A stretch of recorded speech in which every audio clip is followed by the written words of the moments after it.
Cause I don't give a fuck what you say. Yeah, I'ma do shit my way. So you can go kick rocks, I'ma stack bricks up, build what I want to make. Yo, I got a lot of shit to say, so I'ma do this every day. I'll be writing things until I'm fucking buried in my grave. Hey. Good evening, Ed. How are you? Good evening, John. I'm doing really good, thanks. How are you? I'm toasting. I've got my chestnuts toasting by your open fire. You got your toasting, chestnuts toasting. Oh, that's the kind of day I've had. It's a miracle of epic proportions that nobody has been put 6 foot under today, because I had one of my users who also happens to be my boss. He has a secondary email account that he uses for spam, and you know, where you have to enter your email into a website that you're only ever going to go to once. And he happened to have a password that wasn't secure enough. And so suddenly we weren't getting any email. And he's like, can you check the email server? So I had to look at the email server, and Windows CPU is 100%, which means that Windows basically just turns into a giant pig. Yes. And gets very frustrating, as I'm sure you know. And then I proceeded to realize that some nasty little spammer was using our mail server to spew out spam messages. And it had used up all the disk space, and it had ground the whole server to a halt. It's not that though. It's if the DNS blacklists you. Yeah, but that's why I have to get on it. I mean, the server itself has got a good reputation. Yeah. Won't have for long though. No, that's. Because it's our main mail server, so it's the sort of thing that we notice. But it was then. I had 3.5, 4 hours of deleting probably 200,000 email messages out of the mail. Nice. Jolly good. Yeah. So enough of that. So enough work nonsense. Cheers. Happy Burns Night. Well, cheers. Lang me your lum reek, as they say. Or Slanchivars, I think they say. Well, they say that as well, but Scotland. They don't say lang me your lum reek very much these days, I suppose. What does that even mean? Well, literally. I don't know what Slanchivar means either. Well, so. I don't know what that means either, because that's actual Gaelic, whereas lang me your lum reek is just slang. Some call it the Scots language, but it's not really. It's just slang, and it means. I hope. Well, they say it means have a long and healthy life, right? But literally, what it means is I hope your chimney puts out noxious fumes for a long time. Well, if you have a chimney and your only source of heat is good old fashioned wood or coal, then yeah, you want the chimney to be pumping out the noxious fumes. Absolutely, yeah, that's what you want to do. So yeah, lang me a lum reek. Yeah, well, that's segues nicely into Burns, who was literally one of the most confusing poets. I love poetry. I'm a big fan of the romantic poets, and Coleridge and Keats and Shelley and Yeats, and I also like a bit of Edgar Allan Poe. Milton? Do you like Milton? Yes, although I haven't read that much of his poetry. But as I was saying before the show started, the problem that I've always got with Robert Burns is you kind of have to be Scottish and really drunk on whiskey for it to make any sense, or to be able to read it properly in your head. And what you have to remember is that Robbie Burns was toning it down when he wrote these things, because he didn't write it in full blown slang, or Scots as they call it, right? But it's not really. Scots is just slang. But he did tone it down so that you could actually read it in English. And in fact, he did do some that were almost completely in just regular English. And apparently did some of his most incisive political writing in just regular English. Because he was a bit of a socialist. You know what else he was? A little bit. You know what else he was, Ed? What was he? You know, he was a Mason. Was he? Yeah, That's interesting. yeah. Age 22, he was indoctrinated into the Masons in Tarbolton, I think. That is really interesting. Although, from what I can tell, there's some debate as to whether he was or not. No, I think he was pretty much there a is Mason. conclusive evidence that he became an official member of the Scottish Masonic Lodge. Yeah. Many of his contemporaries were active members. He was fairly well educated, so he would have moved in those sorts of circles. He was initiated as an apprentice into the Lodge St. David Tarbolton Tarbolton, on yeah. on the 4th of July 1781. Or as they say it down there, Tarbolton. I'm not even going to try and say that. I'm too much of a southerner for that, and I'm also a half Dutch, so yeah, forget it. It said that the lodge is an unofficial Masonic society founded by Burns and some friends of his. Oh no, right. So chartered, no, they're confusing the Bachelors Club in Tarbolton with the Masonic Lodge, and they're two completely separate. They're two completely separate organizations. The Bachelors Club was started by him and his pal, and basically it was just a drinking den or shebeen, as they call it. You know. Yeah. I think he was a bit of a ladies' man. I mean, he had 9 kids to Jean Armour, right? Of which 3, I think, made it past infancy. So, you know, and that's why, you know how, you know, in fact, that's actually something that you think about these days, because the life expectancy in those days was appalling, right? I mean, Burns died at 37 or something. Yeah, but when you go around an old graveyard, and I know it might sound a bit odd, but I have in my time walked around a few old graveyards, and I lived in there as well. So I've walked around Alloway Church and the graveyard there, and I've walked around the old kirk and things like that in there. And there's all these old people that died at good ages, like 85, 90, 95, and you know, it's like 1850 or 1790, you know, died at the age of 85. And you think, people's life expectancy actually wasn't that bad if you got past childhood. I think it's also where you lived. No, I think it had a lot to do with it was getting past childhood. So what brought down the average age or the average life expectancy was the fact that a lot of kids died. Yeah, that's true. But I also think, I mean, if you were a working class person living in 1700s London. Oh, but London's always been a special case, mate. I mean, let's face it, London in the 17 and 1800s consumed more gin then than we manufacture today. Yeah. Mother's ruin. Yeah, because you couldn't drink the water. No, and I mean people think that it's like normally if I have a full English breakfast, my drink of choice is tea. But if you're actually going to have a proper traditional full English breakfast, you have to really drink a pint of beer with it, because as you say, they used to drink beer. Even the kids drank beer because the water wasn't potable, and it was much more likely to give you cholera than actually quench your thirst. But the beer was really low quality and low alcohol. It wasn't like beer that we have these days, you know. It wasn't even like 4-5%. It was probably down in the 1.5%, 2%. You know, so you could drink a lot more of it and not be quite as drunk. Although I think the gin was quite potent.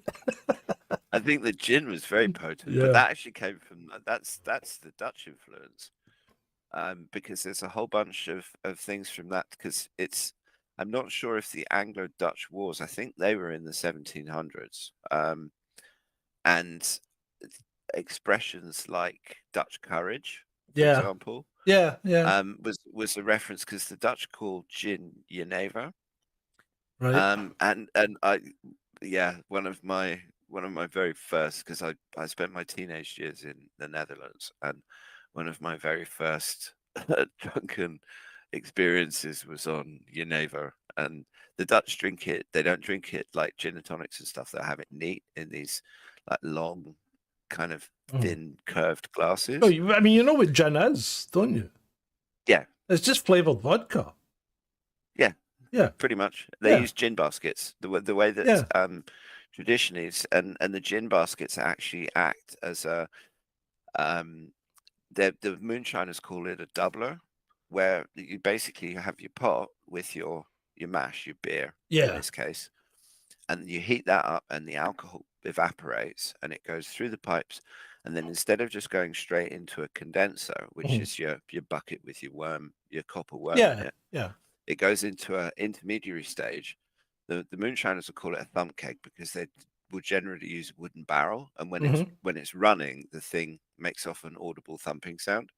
But what happens is that the alcohol evaporates into the doubler, it condenses, and then the pressure and the heat build up in that doubler, and it re-evaporates and then continues on. And if you take things like juniper berries and botanicals and you put those into that doubler, you effectively create a gin basket, and that's what imparts the flavor into the vodka. And technically speaking, I mean, the thing with gin is that gin and vodka are both pure grain. Ideally, you make them with alcohol that's just been made out of grain. But technically, you could actually make gin with whatever kind of white spirits you wanted. I know you can make it with sloes. Yeah, absolutely. So anyway, so first of all, let's say good evening to the people that have joined us this night. We've nothing specific to talk about, but we will have a chat about Burns. I think I'm going to have a bash at a poem. That might offend you. What else? Who we got? We've got Shalini. Rob, good to see you back, mate. What kind of competition were you in wherever you were? Who else we got? Vaughn, nice to see you. We did have Ben for a minute, but he's probably sloped off because he never watches my videos, unlike me who watches all of his. Well, it's kind of it's a night off for him as well. So. Yeah. Julie, nice to see you. Adam, or Dreadeye as he goes by. Shalini. Andrew Lomax, nice to see you, Andrew. Good. Beats and tapes. Have I tried? Her in the chat. No, I haven't seen it. I haven't seen it on the chat yet. Well, hey Bex, if you're listening. Beats and tapes says you tried the gin, John. Well, come on, Beats and tapes. A Navy brat? Do you think I've not tried gin and tonic or gin of many forms? Yeah, I like gin. I particularly like. I actually quite like a gin martini. And I like vodka martinis as well. Gin proper martinis drinks. the gin martini has a little bit more flavour because you get a little bit of extra flavour from the gin if you're using a nice. I kind of cheat when I'm making my martinis because I always like I like to put a little bit of lime juice, or usually lime juice in them if it's a vodka martini. But with gin, that's the wonderful thing about cocktails. I also love dirty martinis, with olive juice in them. They're really nice. And I like gimlets, or when you're gin Have with you had a Gibson? Oh yeah, with the pickled onions, yeah. Yeah, of course I have. I like 3. Well, actually, if you can also make the Gibson where it's like the same with the dirty martini. Yeah. Pour some of the pickled onion juice in there. Not too much, but just a little bit. Yeah. But anything to take away the flavour of the vermouth. You know what I don't like, Ed? What don't you like? There's plenty of things I don't like. I don't like whiskey. You're a Scottish person, so what are you actually drinking? I thought you had a whiskey on the go. I'm drinking Jack Daniels. I'm actually drinking Jack Daniels Tennessee Apple tonight. Last time I was drinking Tennessee Honey, but the J&D Tennessee Apple was on special, and I thought I'm going to have a bottle of that. So you know it's whiskey, don't you? Yeah, well, it's bourbon. No. Bourbon. Jack Daniels is not bourbon. I have had this argument. Hold on. Is it not? With more pub stuff than I care to. Oh no, it is a whiskey. Yeah. It's Yeah. Tennessee whiskey. Yeah, but I don't like bourbon. I don't Bourbon like is different. I don't There's like rules. yeah, Jim Beam's bourbon, hasn't it? Yeah. I do not like Scotch whiskey generally. Which is, I mean, are you talking about the blended stuff or the single malt stuff, or Most of it. Even I mean, I was up at Highland Park in Kirkwall, you know, the Yeah. distillery, and I was giving them a training lesson, and the manager of the place was telling me all about the whiskey and all that, and I goes, I've got a confession to make. I really don't like whiskey, and he's going, neither do I. I wonder how many Scottish people actually like whiskey, or it's just like, let's just tell them we like it, so they'll buy it, and then we don't have to bloody drink it. And he goes, but the chief, I don't know, whiskey engineer or whatever you call him, distiller or something like that. He says he gave me a recipe for it. So he said you squeeze the juice of half a lime into it and a twist of ginger, right? Into the Highland Park malt, which is sacrilegious to anyone who knows Highland Park, because it's I think it's one of the top end whiskies. But he says put a little bit of that in, and it's good. It's good. I think the secret with whiskey though is you should always add water to dilute it to your taste, and it should always be lukewarm water, and it shouldn't, and not hot. It should be room temperature, and you shouldn't put ice in it, apparently.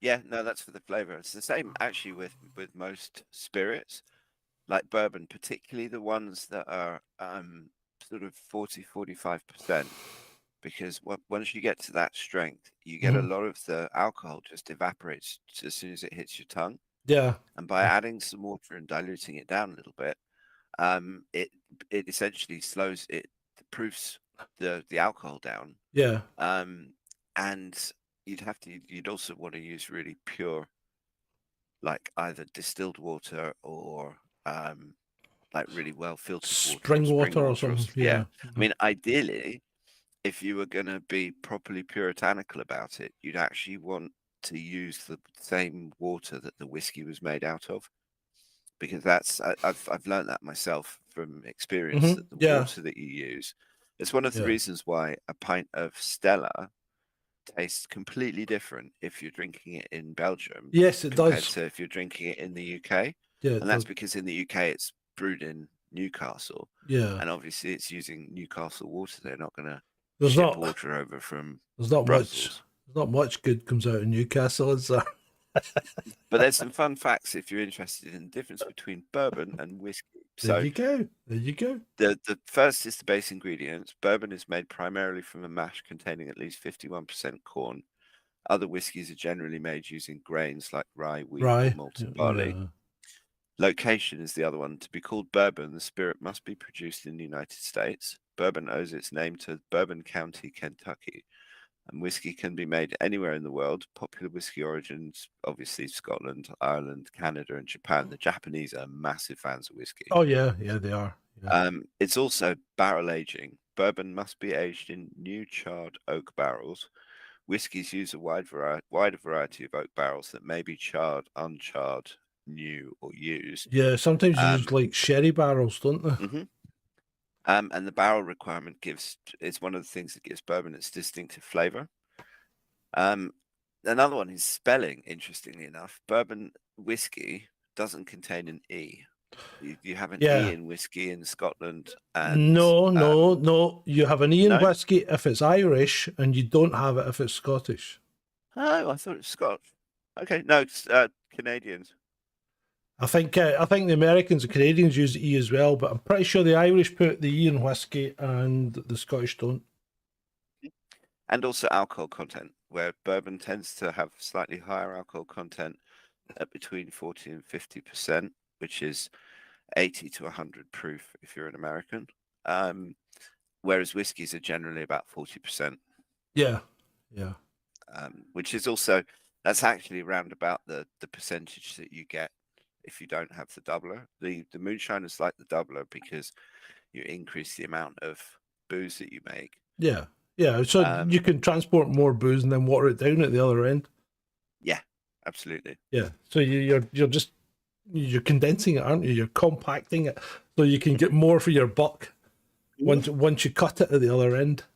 Absolutely. I mean, if people are interested, there's a fantastic documentary series on Discovery Channel called Moonshiners, and it's really funny in places, but they cover all of the famous ones, like Popcorn Sutton, who's probably the most famous moonshiner of all time, and it supposedly made the most amazing moonshine of all time. But They still they're do it, basically, don't they? yeah, oh no, absolutely, it's moonshine. It's if you go to Appalachia and places like that, I mean, even Kentucky and South Carolina and Virginia, it's as much. There's one of the moonshiners in the show actually says, if you love America, you've got to love moonshine, because moonshine is it's as much an intrinsic part of American culture as apple pie and baseball and all of the other things that we think of as being an intrinsic part of American culture. But the Americans have always had that strange relationship with alcohol because they had prohibition, which basically just created the mafia. Yeah, and it's crazy. they didn't prohibit, and everyone was still getting completely rat-arsed, but you just had loads of gangsters making an absolute fortune out of it. But they've always, because of I think it's the religious element, because there were so many religious people that went to America, in some cases fleeing persecution, like French Huguenots and people like that. And you still have the ultra religious communities like the Amish and people like that. But having been to America, not loads, but a few times, one of the things that struck me is that they are a lot more religious than we are. It's like saying grace before you eat was, when I was over in the States, was very, very common. Yeah. And here, I don't know anyone that does it. Not No. anymore. No. But it's absolutely fascinating. So if people are interested in this kind of thing, Moonshiners it's great. I mean, it's actually really fun as well. I mean, sometimes they have to put subtitles in because of how thick the accents are. Yeah. But some of the stuff they get up to, you have the really good ones who will do all kinds of. They have these brilliant setups, and they kind of always seem to manage to stay one step ahead of the law. And then you have the other ones who are basically just jokers and then screw up. And there was one episode where they thought it would be okay to use a damaged still, and it had a crack in it, and so they were off sorting it water out or something like that, and this whole still goes up in the middle of the forest. Nice. But massively ingenious as well. I mean, it's absolutely fascinating culture. And I have to say, I think Robert Burns would have approved of it. Oh, Because probably. he was, I mean, he was very anti-authoritarian, and he supported the French Revolution. And I mean, it was also because it was the Enlightenment circles that he was in. You have to think about the mid 1700s in England and Scotland. It was a very interesting time to be alive, I'm sure, because you had the Enlightenment, and people were. And when was Gutenberg's Bible? It's around about the time that you had printing presses come along. Yeah, I think. Yeah, I think afterwards. I think there was definitely there was printing. Printing was around, because he printed some of his poems to try and fund his trip to Jamaica. I don't know if he ever got to Jamaica. Let's find out. Yeah, he postponed his planned immigration to Jamaica on the 1st of September and was at Moss Giel 2 days later when he learnt that Jean Armour had given birth to twins. That's his that was the girl that he got her pregnant and then married her. She was sent to Paisley in disgrace by her family because she was pregnant out of wedlock. It's crazy to just think about how yeah. It's when you read things like, on the 27th of November 1786, Burns borrowed a pony and set out for Edinburgh. On the 14th of December, William Creech issued subscription bills for the first Edinburgh edition of Poems, chiefly in the Scottish dialect, which was published on 17th of April 1787. Within a week of this event, Burns had sold his copyright to Creech for 100 guineas. And how much was 100 guineas worth back? Well, a guinea's more than a pound, so that would be worth quite a lot of money then, I would have thought. Let's find out. So in Edinburgh, he was received as an equal by the city's men of letters, including Dugald Stewart, Robertson, Blair, and others. He was a guest at aristocratic gatherings where he bore himself with unaffected dignity. Here he encountered and made a lasting impression on the 16-year-old Walter Scott, who described him later with great admiration. His person was strong and robust, his manners rustic, not clownish, a sort of dignified plainness and simplicity, which received part of its effect perhaps from knowledge of his extraordinary talents. His features are presented in Mr. Naismith's picture, but to me it conveys the idea that they are diminished, as if seen in perspective. I think his countenance was more massive than it looks in any of the portraits. I think he means there had more of an impact other than being a huge head.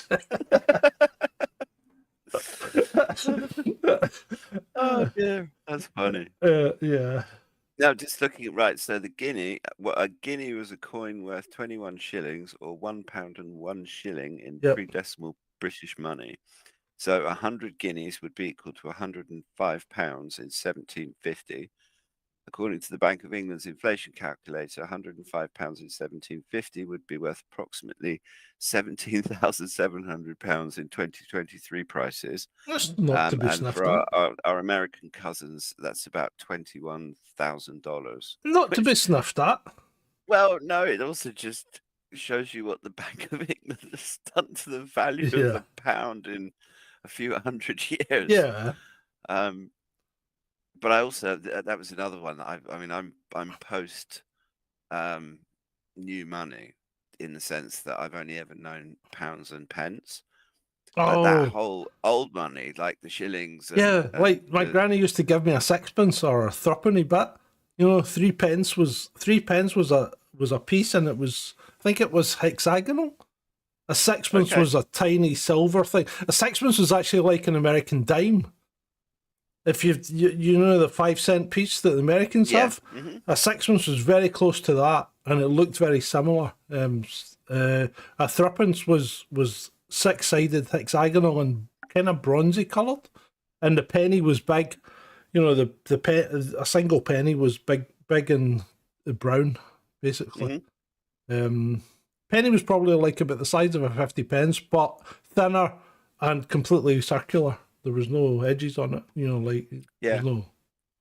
And it was so much more complicated as well. I mean, pounds and pence, but you had shillings and pence, and you had half pences as well, and you had farthings and all that. I mean, you had all that shit. And I mean, I went through decimalisation while at school because they shifted from imperial to metric while I was at school.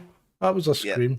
But metric, if you could do imperial, metric's a scoosh because everything's in tens. It's not rocket science. Yeah, it's super easy. Yeah. So but the Americans are still in imperial. Of a kind. Good. Well, they've had this like science America, like NASA and people like that will talk about kilometers and meters and things like that. But tried to get your average American to start using meters instead of miles. I mean, English people still use miles. I mean, well, yeah. The thing about America that I don't understand though is they do gallons, right? And we did gallons, but our gallons are bigger than their gallons because their gallons are only 3.8 litres. Our gallons were 4.54 litres. Yeah. So pints in America are different as well, I think. Are they? Is a pint actually? I mean, what's a pint? Is that 69? No. 69 is more than a pint, is it? Let me find out. God, I don't know. I've lost it. And then they have this strange measurement called a cup. I mean, Uh, how do the you most measure irritating thing when you're trying to follow an internet recipe, 2 cups of when- flour? What Yeah. size a cup? it's like, is it a little teacup? Is it a coffee cup? Is it a It's an tea egg mug? cup. Oh, good grief. But actually, you can buy, the thing is, you can buy measurements now that are actual cups, you know? So you can say half a cup, quarter of a cup. Oh, wow, right. Now I can follow an American recipe. Because you know what? See if you try and convert, it never works, does it?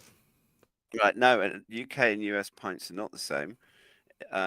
One imperial pint in the UK contains 20 imperial fluid ounces, Right. making it about 1.2 US liquid pints. There you go. In the US, one US pint contains only 16 fluid ounces. So it's about 1.2 times larger than a US pint. See, So, this is all down to, so this is why Americans get into trouble when they come here, because when we say we can drink like 8 pints of beer, right? And they go, yeah, I can do that standing in my head. And they can't. Oh dear, no, Americans, because I came here to Brighton originally to go to university. And when we were on campus in our first year, and we had an American exchange student living with us. And obviously the Americans can't drink until 21. So I don't know if it's the same is true now, but back in the day, the Americans would all come over and pretty much lose their minds for at least a week or two. Freshers week was usually a write-off.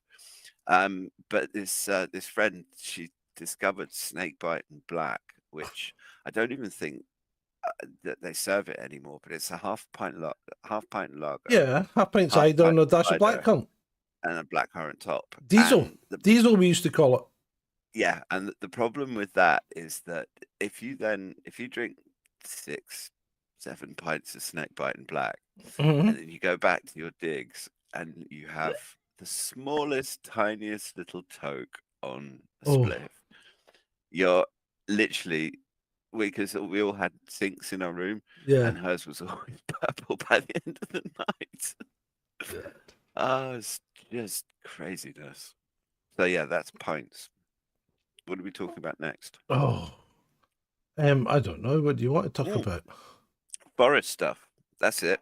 Yeah. The 411 forest disappearances, where people just randomly go missing in forests, and sometimes they turn up again, and sometimes they don't, and some of them have really crazy stories. What gets me is usually the people are in a group, right? Or they're with their family or something like that. And what seems to happen is they're either walking along or they're at a spot or something, and somebody will turn around and look at something, and when they turn back, the guy has gone, right? Yeah.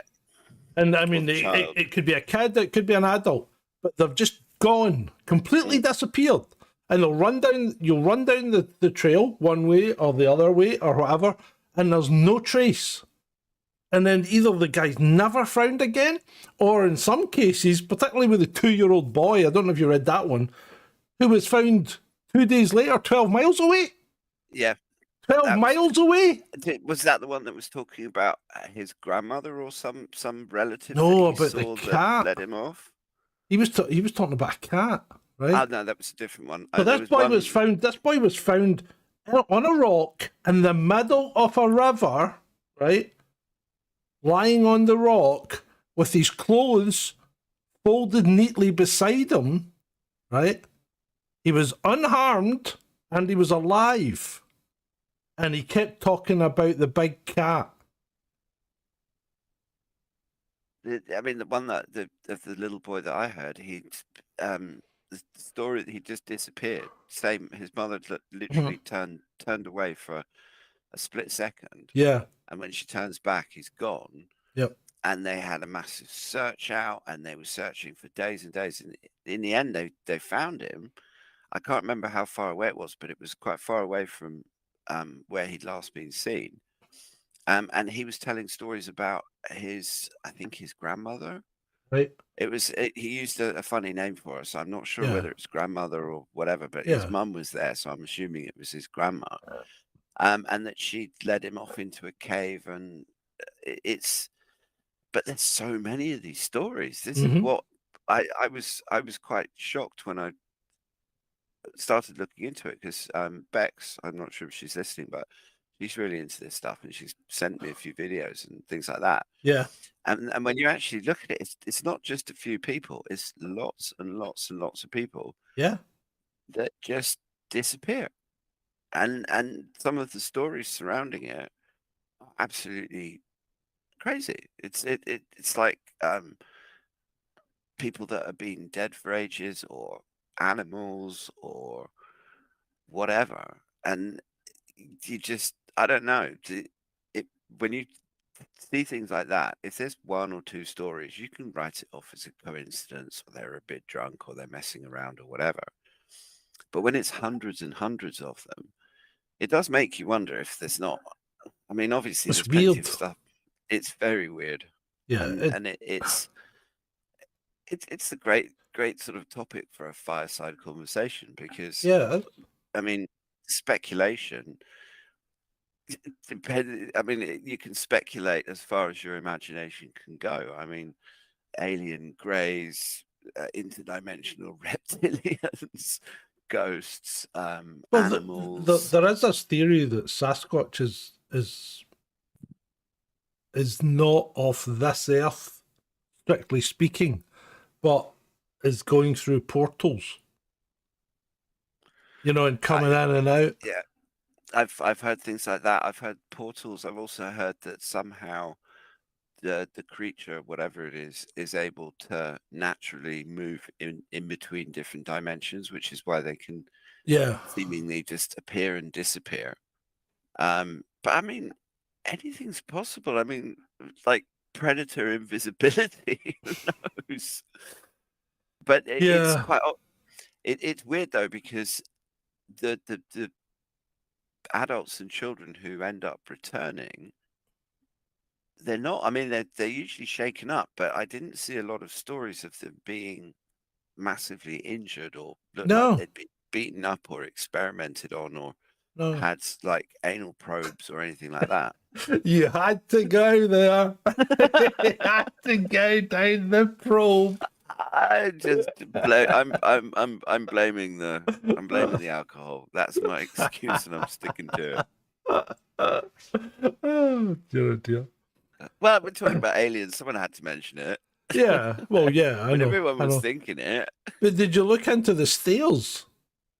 No. No, I didn't. I meant to, but I didn't have time. Yeah. So there's this sets of stairs that appears in the woods. Sometimes they're made of wood, and sometimes they're made of, stones. But we're not talking about just a couple of stones. We're talking about a staircase that doesn't go anywhere. Right? So we're talking a proper staircase that's in the middle of the woods, nothing else around it, and it just stops. It just goes up and stops. And, what the hell? Would you go up it? Would you? Well, no. No. not a random staircase in the middle of somewhere. Apart from anything else, you'd worry that the whole thing would just collapse. It's just bizarre. It's completely bizarre. I've heard of it, and I've sort of touched on it very briefly, but not really gone into it in any depth. But it just shows you how much strange stuff there is in this world that we just don't. The problem with humans is we think we know everything. Oh, we don't. See that, and that's the thing. You're right. You're exactly right, Ed. This is the part that really pisses me off, because everybody poo-poos everything, saying, "Oh, the science is settled," But we don't have a fucking clue. We don't even know how the sun actually works. We have a theory about how it works, but we don't know. Exactly. But it's the same with the human mind, or how the body works. Yeah. I mean, we have these like Dr. Strangelove characters in these pharmaceutical companies and these biolabs that are messing around with like genomes and proteins and all this Yeah. kind of stuff, and we barely understand it. I mean, we don't understand human consciousness. We don't really understand how the brain works. I mean, but at the same time, we have this arrogance to think that we know. It's the same stuff that we've talked about when we go back to some of the ancient history and Mhm. mythologies and stuff, where and archaeology. It's like Yeah. science. The science is settled. Saying that science is settled is possibly one of the most Oh, unscientific things that you could absolutely. possibly say. Absolutely. And it's the arrogance of contemporary scientists who think that problems have been solved that haven't been solved. You just had you had a charlatan write a science paper 60 or 70 years ago, Yeah. falsifying evidence or using really unscientific methods like most of virology, FYI. And that just gets built on instead Hmm. of that original theory being looked at properly and Yeah. actually examined and said, hang on a minute, that doesn't make any sense, because it fits with a particular narrative, usually set by the rich people who pay the scientists wages. The scientists will come up with whatever theories they think are gonna get them their next paycheck. I mean, they're Yeah. not. Yeah. And Sharini gives The science right. is less interested in science than it is money. Yeah. The science. Let us pray. The science. Oh, sorry, it's the science TM. Oh yeah, The no, the science. we have to pray. I know we have to pray to the God Fauci, who is Yeah. the science. So what gets Oh, me? hallowed be Well, his name. yeah. Freaking dickhead. So if you think back as to how science used to be done, it used to be individual inventors that came away with things, like Tesla, and sometimes they were rich like Edison and stuff like that, and sometimes they weren't like Tesla, and they would cut in Einstein, and well, I still think it was. I still mean, if we think it go was back to- Einstein. I still think it was Einstein's Yeah. wife that did all the heavy lifting. I really do. I mean, she was a physicist. I've heard all sorts of stories about him. That He was a patent clerk. She was a physicist, right? I'm convinced it was Einstein's wife because once he left her, once he separated, he never published anything of note again, except I think he took a patent out on a blouse. And that's not a joke. well, I mean, I've heard a lot of stories that Einstein is yet another rabbit hole, and that he's not who he said, and that his scientific credentials aren't what they're being trumped up to be, and stuff like that. I hadn't heard that one about his wife. The one that I heard was that he was basically lifting patents from other people who were filing the ideas, and he was kind of could have been doing that, yeah.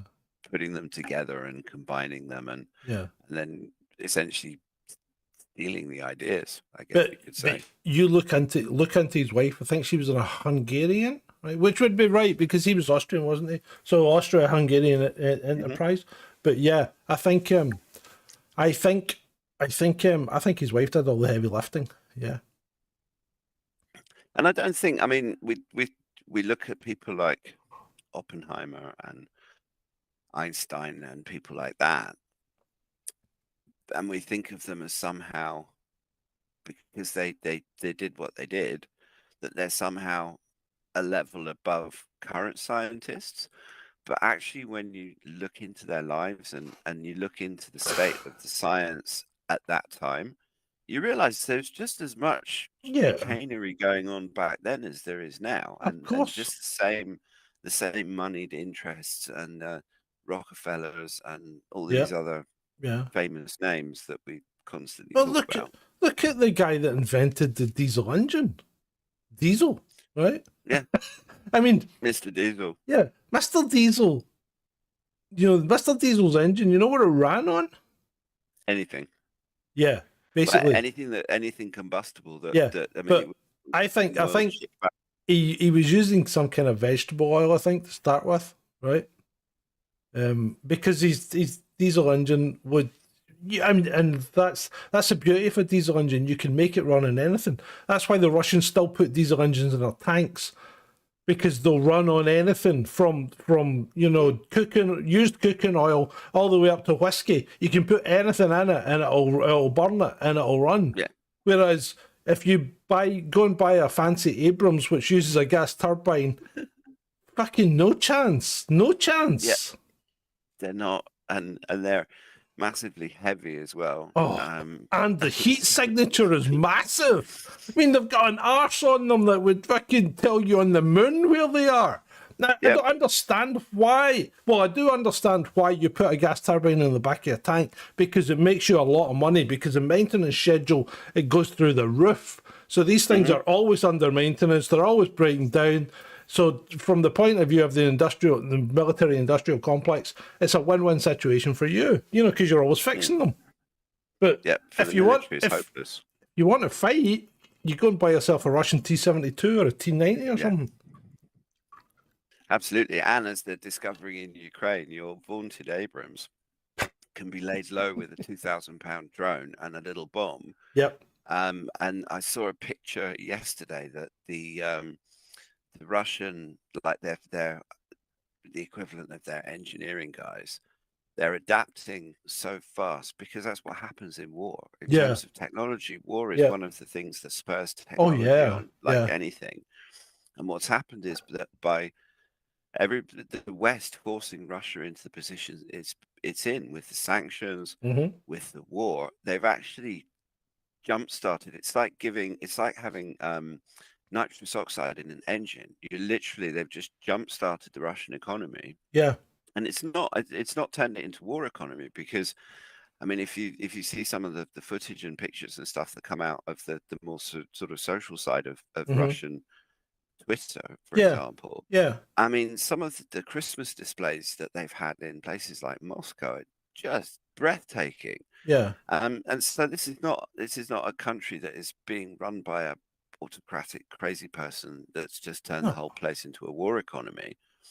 But they're inventing, and so they've come up, the NAFO monkeys called it a cope cage, where they've basically developed a cage for the top of the tank to make it impossible, because these anti-drone. Well, the drone, literally, you've just got an operator with a drone and a bomb on the drone, and he's just flying it over the tank, and it's almost completely silent, and he's just like, no, drop it. It's like a video game, and the tank goes up. So they've got cages over the tank. Yeah. But they've now developed, these Russian guys, what they did is they've got the cage covering the top, but they've also put layers of chains around the edge of the cave to stop things going in the side as well. Yeah. It's very clever. And it's the adaptability and the arrogant Western politicians that run our collective countries talking about a gas station masquerading as a country.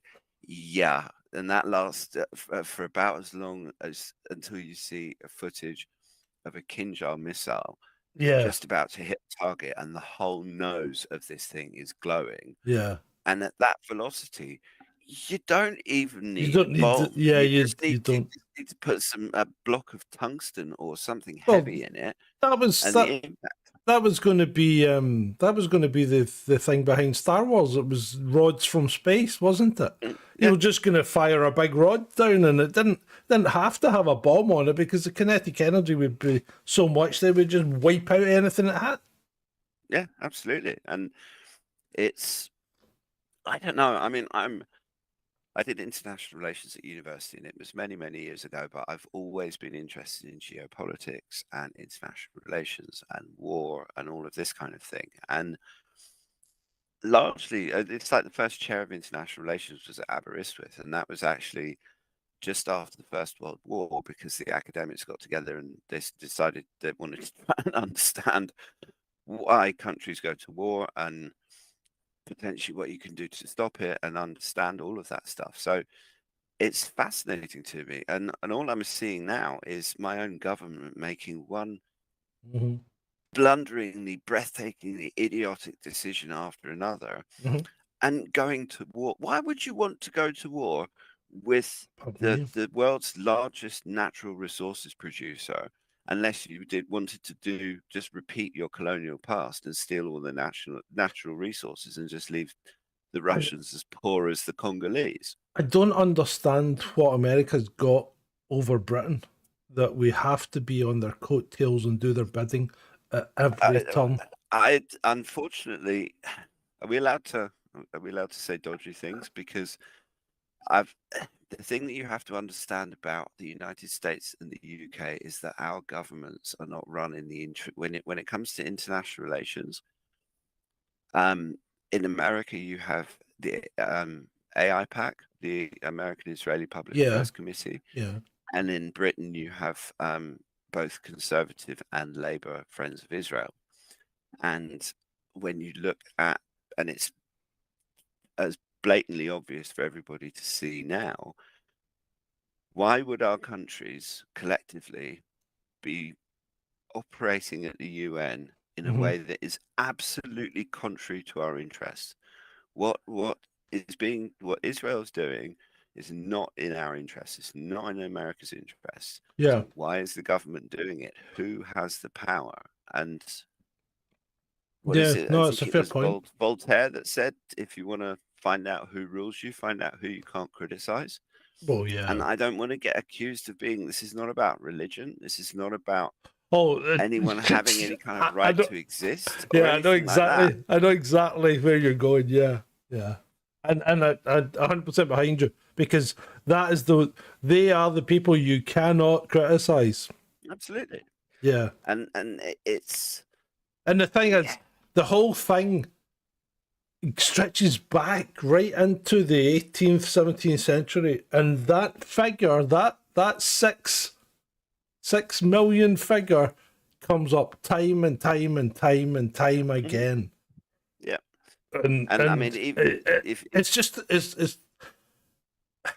I can't say any more. No, we shall move on. Yeah. Well, yeah, because we don't.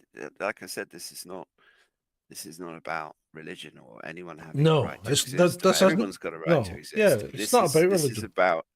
This is about who the puppet masters are. Who is the Wizard of Oz? Who is actually behind the screen? There is someone behind the curtain. Yeah. And we've now got to a point in the world where it should be blatantly obvious for everyone to see that things are not what they seem. But the media is doing. I mean, even on here, it's still there's freedom of speech to a point. But I mean, I'm assuming we're going out on YouTube, so yeah, we are. We still have to be a bit careful about what we say. Yeah, but that should speak volumes in itself. Yeah, that's the thing. Yep, and I think you're right, Andrew. I won't say any more than that, but I think you're right. But anyway, shall we move on? I was listening to stuff. We're off to see the wizard. La, la, la, la, la. I was. That's how 2024 is shaping up. I mean, we're not even at the end of the first month, and the world's gone fucking nuts. I mean, hasn't it? I mean, conscription, fucking, we can't send our aircraft carrier to the Red Sea to support what's going on out there because we don't have enough people in the fucking Navy. Yeah. We're encouraging. It's not even a question of ships. It's a question of we don't have the people to crew them. We'll put four warships and mothballs, right? And we can't even sail the Royal Fleet Auxiliary ship that needs to support HMS Queen Elizabeth, the aircraft carrier. What's the fucking point? We're not a world power anymore. Stop pretending to be one. Why don't we do what Russia's done? And somebody put sanctions against us because we should be closing our borders and building up our own infrastructure and going back to making stuff that we need, rather than relying on China to make shit copies of it for us. Yeah. Rant over. I mean, we've got. End rant. Well, no, it's fine. I think you're voicing thoughts and feelings that probably an awful lot of people, certainly people in the UK, but I think if whether you're in the UK or US, and I think this, I mean, it applies to Canada and Australia as well. Mhm. But this whole Five Eyes Orwellian Oh, autocratic, like, surveillance state that we've got yeah. being built around us, make no mistake, that's the real enemy, and you and I both know that. Oh, I think yeah. everybody listening knows that, and Yeah, it it's, is.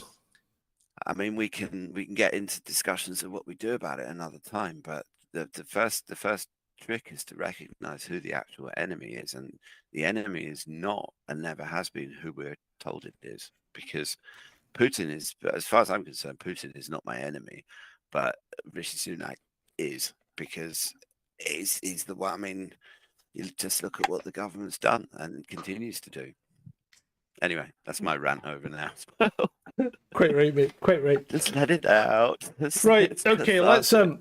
Let's give it a shot, shall we? So I think I've had enough Yeah, drink. go on then. I've had enough drink. I'm Excellent.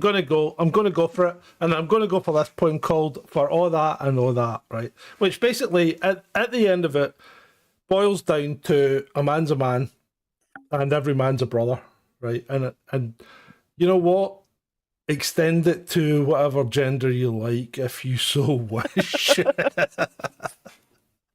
But 1790 something, I think, For All That and All That, by Robert Burns, or Rabbie as he's known in here. Is there for honest poverty that hangs its head and all that? The coward slave we passing by, we dare be poor for all that. For all that and all that, our toils obscure and all that. The rank is but a guinea stamp, the man's the gowd for all that. What though a homely fare we dine, we're hood and grey and all that? He fools their silks and knaves their wine. A man's a man for all that. For all that and all that. Their tinsel shows and all that. The honest man, though he is so poor, is king of men for all that. See yon Burkie, called a lord, what struts and steals and all that. Though hundreds worship at his words, he's but a coof for all that. For all that and all that. His ribbon star and all that. The man of independent mind, he looks and laughs at all that. A prince can mark a belted knight, a marquis duke and all that, but an honest man's about his might. Good faith he money for that. For all that and all that, their dignities and all that, the pith of sense and pride of worth are higher rank than all that. Then let us pray that come it may, as come it will for all that sense and worth o'er the earth may bear the gree and all that. For all that and all that, it's coming yet for all that man to man the world o'er shall brothers be for all that. There you go. That was excellent. Thank you. Really was. Well, And I didn't understand a word of it, and I could see people in the chat going, "We need subtitles." But people, this is Burns. This is the thing that if you read it, if you're reading the poetry, it sounds very different to a slightly inebriated Scottish person from Glasgow actually reading it, because that's how it's supposed to be read. Because I bet you, if Burns was reading his own poetry, he'd probably sound a lot like John. well, you've got to remember, it's the intonation. Yeah. Aye. Well, yeah. That's, It's the sound of it. That's the whole thing about poetry. Yeah, and we both effectively came from Ayrshire, but I spent most of my growing up years in Ayrshire and Hong Kong, so it was a bit of a mix, but such is life. Well, so you've got the accent down, and, Yeah. and you've had a sufficient quantity of alcohol. Yeah, I think so. Cheers, well done. Thank you. Impressed. I Thank was you. only joking when I suggested it before, but I think you've pulled it off, mate. Definitely. Cheers. I think that was quite a good one as well. It wasn't too long, hopefully. No, some of them I was like, oh, let's see if we can find a Burns poem for John, and it's like, how long? Oh, my God. Tam O'Shanter's a great poem. Tam O'Shanter's, see, I mean, I grown up in here. You know, there was a pub called the Tam O'Shanter. The Brig of Doon is the bridge over the River Doon, which is where Tam's meant to have lost his horse's tail to the witch that grabbed it and all that.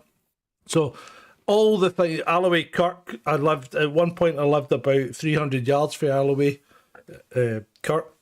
So everything there I know all about, and I grew up in it, and I played in it when I was a kid. You know, we used to go up and down the Doon. My mates stayed in Musblowen. We used to cycle round to Bolton and all that. So you know, we knew of all these places, and it really brings it home when you read something like Tam O'Shanter, because it's quite cool, you know. I think you should snip out you reading that poem Yeah. and post it separately. Okay. I could do that. No, I think you should. I think it's really good. I think people would enjoy it. I think Burns fans would definitely enjoy it, and it's just, I mean, it's Burns night, for crying out loud. Yeah. I mean, I probably took some liberties with the pronunciations because, to be fair, I don't speak a lot of slang. I know you maybe don't think that, but I've actually no, but certainly not like mid 1700s Scottish slang. Oh, definitely not. Yeah, definitely not. Oh, well, actually, actually, that brings me to mind, because I did a poem round about this time last year, and it was for Trudy. Remember? And where's Trudy? I haven't seen her in the chat. I haven't seen Trudy in the chat, but I remember maybe she missed it. I did a poem about for Ben last year. I read that out, and I suppose maybe it will become a thing if we live long enough to keep this going. That we'll do a poem every year, you know. Yeah, no, I think that's a great idea. You can't subtitle it. Nobody will know. Have you seen what the words are? I mean, I don't know what half the words are. Yeah, no, you can't. It's, and the thing with Burns is, you think you read it and you think a word means one thing, and then you actually, because there's people. I mean, there's scholars that spend their whole bloody lives writing dissertations and theses and PhDs about what the hell Burns was talking about. Yeah. Literally, I mean, if you look through literature and academia, or literary academia, I should say, at the number of people that have spent a very large amount of time trying to figure out exactly what the hell Burns was talking about, and what a word meant, and then you try and like, what was the context and stuff. I mean, they do that with Shakespeare and everything else, but with Burns, it's something else, because you actually have to try and figure out what the bloody word meant to start with. There's like half a verse. You can't post too much in the... Yeah, there's like half a verse or something. I mean, so basically, it's basically saying, see that Burke called a lord who struts and stares and all that. Though hundreds worship at his word, he's but a coof for all that. So a coof is obviously some kind of idiot. Ruffian, idiot. Yeah. Like cockwomble. Maybe a coof is a 1700, like a the dickhead. 18th century Cockwomble. Yeah. Well, cockwomble's a Scottish word as well. It's such a good word. It's like it is my favorite word of the last 3 or 4 years, because it perfectly describes the utter idiots that seem to run every aspect of society, from councils right the way up to the United Nations. That's quite good, because actually here's 16 forgotten phrases you'll only know if you're from Scotland, right? So we're all Jock Tamson's bairns, right? So that basically means we all have our differences, but we're basically the same. Right. Okay. So I mean, Scotland's quite economical when it comes to phrases. You know, you get a lot into the short phrases. Tighter than a Scotsman's wallet, isn't it? Yeah. Gee's your patter. So that's quite obvious. You know, tell me what's going on, right? Right. Yeah. No, that's Yep. Okay. I tell you what. Let's see how far you get. I'm scunner. Say that again. I'm scunner. Drunk? No, I'm fed up. Oh. Right. Right. What about it's Tam or Thomas? Something to do with time? No. Whatever. It's 6 and half a dozen, basically. Right, six one half a dozen Yeah. of the other. What about away and boil your head? And bow your head? Away and boil your head. Away and boil your head. I love it. It means Oh, you're talking rubbish. Yeah, no, I figured that. Away and boil your head. Right. I might have go and boil your head. Look, I like that. I There's can think of a few people that need to have their heads boiled. okay. Actually, There's eye a slip between cup and lip. it's slip between something to do with cups. No, absolutely nothing to do with cups. This is another one that's economical, because it gets a lot in for such a short phrase. You should not make plans that depend on something good happening before you know that it's actually happened. I.e., don't count your chickens before they hatch. Oh dear. Right, here's one for you. You're a wee naff. You're Yeah. a small thing. You're a wee naff. You're a little nuisance. Oh yeah, I'm one of them, definitely. Okay. Naff. What about the neighbours are flitting? I don't know, but neighbours? No. Yeah, Can't be yeah. neighbours. That is neighbours, yeah. The neighbours are flitting. flitting. The neighbours are shagging. No, the neighbours are moving house. I guess flitting from one place to another. Yes, yeah, Okay. yeah. You're a long time deed. You're a what? You're a long time deed. No, I don't know.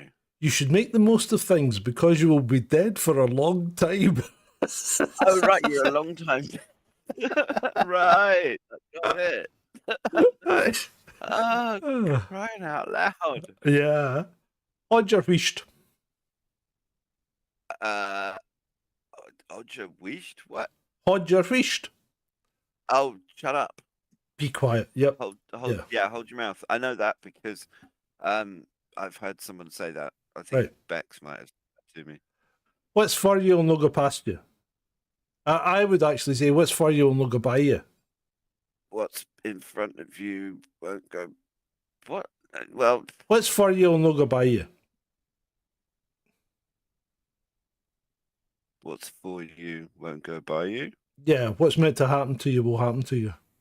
Yeah, that's kind of what Yeah. I thought it meant, but I couldn't quite put it into Yeah. words. Your bum's out the window.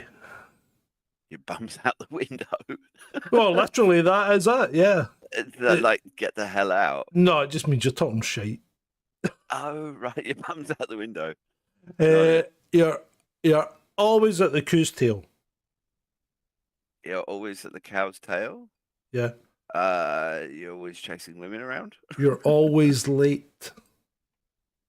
You're always at the cow's tail. How would that? Well, you're at the back of the cows, so you're always late. Oh, yeah, that's true. And Right, then yeah. there's in the name of the wee man. In the name of who's the wee man in question? Oh my God. That's basically it. Oh my God. Right. So there you go. I brought you up to speed. I brought you up to speed in some Scottish phrases.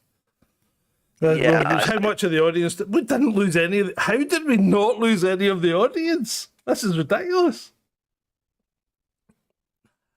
Maybe we should do more birds nights. Sit here and get pissed. Shalini's totally lost. I'm sure you've got some, Shalini. Come on. You're an Irish bird. You'll have plenty of stupid sayings out there. Oh, the Irish sounds great. Oh. Can't They're always talking about crack when they mean, when they mean when they're not talking about crack. They'll talk when they're talking about crack. They mean things like, what's the gossip, basically. That sounds really.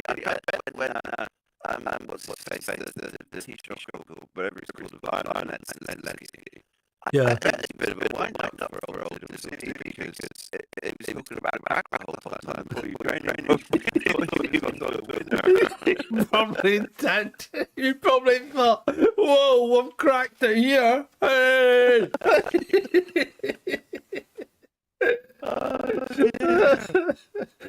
Peely Wally, that's a good one now. Peely Wally just means you're a bit pale. Head is broken. That's one, so yeah. Do you use the word like? I bet you hyped up now, dude. It's dialogue. I don't know. What?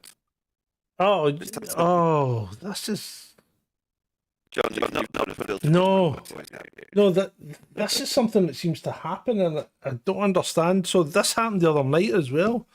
We're going to have to get to the bottom of this, right? So Exterminate. give me a second. What I'm going to do, right? Speak, Ed. Exterminate. Does Ed sound bad, people? Yeah. Does it sound like dialogue? Testing 1, 2, 3, testing. No, we're supposed to be able to do. When people say something, you might go blank. You just don't know what to say. Put another. Right, hold on. Give me a sec. Give me a second. Yep.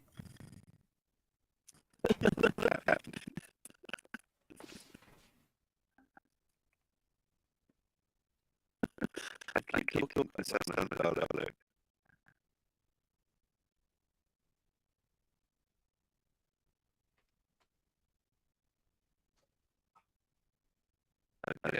Well, I'm just gonna...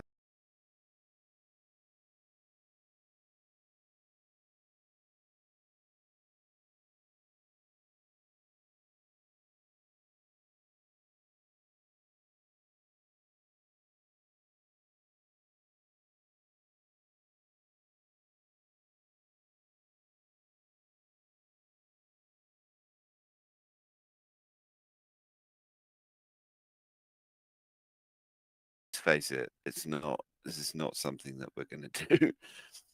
Although there is an Edgar Allan Poe poem that I really like, so maybe another time I might read that to you guys, because John's done one, so I feel like I have to reciprocate, but not tonight. If you can still hear me and I don't sound... Yeah, Ed's fixed. Cool. John, whatever you've done it. Cool. I'm back.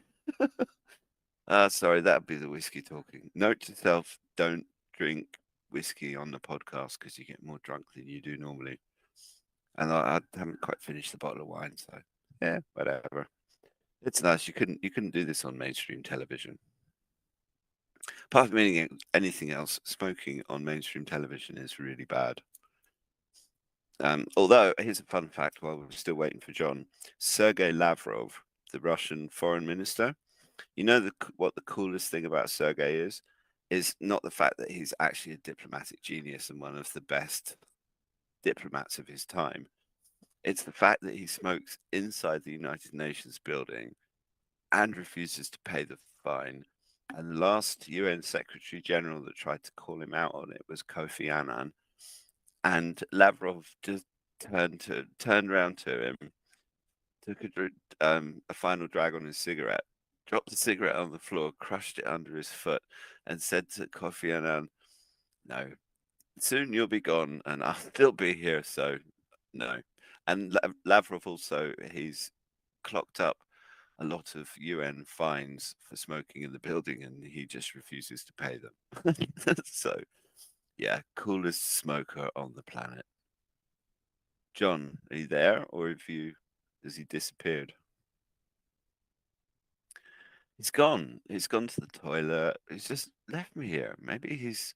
Oh, God, you don't think he's died suddenly? Oh, no, he's not. No, he's not had the thing, so he's fine. No, it's good. We're all good. Phew. I had to worry there for a little moment. We've lost John, I know, and I'm slowly running out of things to say. Hello. Earth to John. Anyway. So let's have a look at the chat. His audio goes, so he's fixed my audio and now he's got no more audio. Okay. Have you muted yourself, John, by accident? Have you pulled a plug out? No. Still. Oh well. I'm not going to sing. I don't know. The world is not ready for that.